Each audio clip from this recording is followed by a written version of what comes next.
Everyone, आज हम बात करने वाले हैं new enjoying mathematics class 4 chapter 6 multiples. और आज हम बात करेंगे exercise 6B। Before starting that exercise we will talk about the main concept of that exercise. इसमें मेन कॉन्सेप्ट क्या है कि कनेक्टिंग फैक्टर्स एंड मल्टीपल्स। आपने फैक्टर्स पढ़ा और अब हम बात कर रहे हैं मल्टीपल्स की। जो फैक्टर और मल्टीपल्स होते हैं वो एक दूसरे से कनेक्टेड होते हैं। कैसे? लेट मी टेल यू कि जैसे हमने यहाँ पर लिखा 2 × 4 = 8। ठीक है, 2 × 4 = 8 है। तो 2 और 4 क्या है? 2, क्योंकि 8 is divided by 2, तो 2 4 जा 8, तो रिमाइंडर क्या आ रहा है? 0। ठीक है, एंड 8 is divided by 4, 4 2 जा 8, तो रिमाइंडर क्या आ रहा है? 0। दोनों ही केस में रिमाइंडर 0 आ रहा है। ठीक है, तो क्या हो जाएगा? 2 is the factor of 8 and 4 is also the factor of 8। Means जो दो नंबर्स हैं जिनका जो प्रोडक्ट आ रहा है, या फिर हम बेसिकली हम क्या कहते हैं कि जब दो नंबर्स को मल्टीप्लाई करते हैं then we get the product of that number. तो ऐसे ही हम यहाँ पर प्रोडक्ट न कहकर इसको मल्टीपल्स कहते हैं। क्यों कहते हैं? क्योंकि इस समय हम क्या कर रहे हैं कि 2 से 4 को मल्टीप्लाई करते हैं तब हमें ये मल्टीपल्स मिलता है। बट अगर हम ऐसे देखें कि इन दो नंबर्स को मल्टीप्लाई करने पे हमको प्रोडक्ट मिलता है, तो ये दोनों नंबर जो है factor of that particular multiples के। ऐसे ही हम देते 9 × 2 18, तो 9 की टेबल में भी 18 है, 2 की टेबल में भी 18 है, मीन्स रिमाइंडर 0 है। तो 9 is the factor of 18 and 2 is also the factor of 18। Clear हो गया? This is the main concept. Now we will talk about the exercise. Read out question number 1। Tell whether the number in column A is a multiple of the number in column B. हमें यहाँ पर check करना है, column A given है, column B given है। ये check करना है कि जो ए में नंबर्स गिवन है वो क्या जो नंबर बी में गिवन है उनके मल्टीपल हैं या नहीं है। देखते हैं, यहाँ 22 है। कैसे पता करेंगे? How we will get to know? We can directly divide करेंगे। रिमाइंडर अगर 0 आता है it mean that number is a multiple of that particular number. ये देखिए 22 है, 2 है। ठीक है, तो 11 × 2 करेंगे तो क्या आ जाएगा? 22। तो yes, 22 is the multiple of 2। यहाँ पर 49 है, ये 13 है। अब देखते हैं 13 की टेबल में 49 आता है। 13 1 जा 13, 13 2 जा 26, 13 3 जा 39, 13 4 जा हाउ मच? Tell me 52। ठीक है, तो 49 नहीं आ रहा, 52 आएगा। इसलिए 49 will not be the multiple of 13। No, clearly said no. मैं आपको रीजन दे रही हूँ वाई नॉट। ये लिखा हुआ है but I am giving the reason. अब देखते हैं 27, यहाँ 7 है।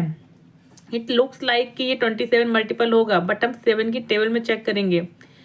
ये क्यों हम 7 की टेबल में चेक कर रहे हैं? हम इसको डिवाइड क्यों नहीं कर रहे हैं? Because we know the table till 30। हमें 30 तक की ठीक है, हमें टेबल पता है, 7 की 70 तक की टेबल पता है, इसलिए हम 27 को देखेंगे। 27 7 4 जा 28 होते हैं, तो 27 नहीं आता है, इसलिए no, 27 is not the multiple of 7। 6 की टेबल में देखते 30 आता है, 6 5 जा 30, इसलिए क्या हो जाएगा? Yes, 30 is the multiple of 6। 9 5 जा 45, यस, ये 45 will be the multiple of 9। Clear हो गया आपको? Now move on question number 2। Match the factors and multiple. हमें क्या करना है? फैक्टर्स और मल्टीपल्स को मैच करना है। कैसे करेंगे इसको हम? एक्सरसाइज 6B है ना। सो फैक्टर्स गिवन है, मल्टीपल्स गिवन है। आपको क्या समझ में आ रहा है? जो नंबर है वो मल्टीपल का फैक्टर होगा। अब देखते हैं कि 5 के मल्टीपल कौन होगा? 49, नो, 48, क्योंकि एंड में 5 नहीं है। ठीक है, यहाँ पर एंड में 5 है तो ये इसका फैक्टर हो जाएगा। ठीक है, and 115 will be the multiple of 5। और 110 ये भी इसका फैक्टर हो जाएगा। 5 is the factor of 110 and 110 is the multiple of 5। 7 को देखेंगे, 7 7 जा 49, ठीक है। और कहाँ होगा, नहीं। अब देखते हैं 11। 11 किसका हो जाएगा मल्टीपल, 11 किसी का फैक्टर है, check it. Is 11 is the factor of any one. 11 11 10 जा 110, ये हो जाएगा 9 9 9 जा 81, 4, ठीक है। 12 4 जा 48। और भी किसी से मीट हो सकता है, यहाँ पर नहीं होगा। 10 4 नो, क्लियर होगा। You matched all the numbers. Now move on question number 3।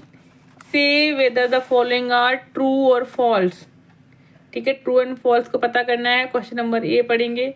Every number is A factor of 1। क्या हर नंबर 1 का फैक्टर होता है? फैक्टर मीन्स क्या है? फैक्टर मीन्स होता है कि नंबर शुड बी डिवाइडेड, ठीक है। तो every number is A factor of 1। कोई भी नंबर, जैसे मैंने 45 ले लिया, तो 45 1 का फैक्टर है? नो, 1 का फैक्टर तो ओनली 1 ही होता है ना। Every number is A factor of 1। इसको सॉल्व करके देखिए। क्वेश्चन नंबर 3 है। क्वेश्चन नंबर 3 कंडीशन क्या है? Condition is saying every number is A factor of 1। मैंने यहाँ पर कोई नंबर 9 ले लिया, ठीक है। तो 9 इज फैक्टर ऑफ 1। 9 क्या 9 फैक्टर होगा 1 का? नहीं, नो। क्या हो सकता है? 1 is the factor of 9। 9 divide by 1 हो सकता है, बट ये विजुअल, हाँ देखिए, 9 डिवाइड बाई 1 हो सकता है, बट 1 डिवाइड बाई 9 नहीं होगा। क्लियर? तो आंसर हो जाएगा false. Now move on question number B. 2 4 6 8 12 are all multiples of 4। देखिए 4 के टेबल में 2 आता है? नहीं आता है। क्या कंडीशन है मल्टीपल्स की? कि multiple is equal to that number और greater than that number, but 2 तो स्मॉलर देन 4 है, तो इसलिए ये फॉल्स हो जाएगा। सी पर देखते हैं। 1 is a multiple of every number. 1 is a multiple of every number. Is it correct और नॉट? बताइए क्या होगा? फॉल्स होगा। क्यों? 1 is a multiple of every number नहीं, every number is a multiple of 1 हो सकता है, ठीक है। Every number is a multiple of 1 हो सकता है, but 1 is not multiple of every number. False हो जाएगा। D 5 is a multiple of 25। क्या 5 मल्टीपल ऑफ 25 है? बहुत लोग कहेंगे yes. No, 25 is a multiple of 5। 5 multiple नहीं है 25 का। 25 is the multiples of 5। Clear हुआ आपको? तो ये भी फॉल्स है, ऑल आर फॉल्स। तो यहाँ पर आपकी एक्सरसाइज 6B इज फिनिश्ड। अगर आपको मेरी टीचिंग स्टाइल अच्छी लगती है तो please subscribe my channel, share my channel with your friends and your school as well, and don't forget to tell me from where you are watching my video. तो मिलते हैं नेक्स्ट वीडियो में, तब तक के लिए please take care, bye bye.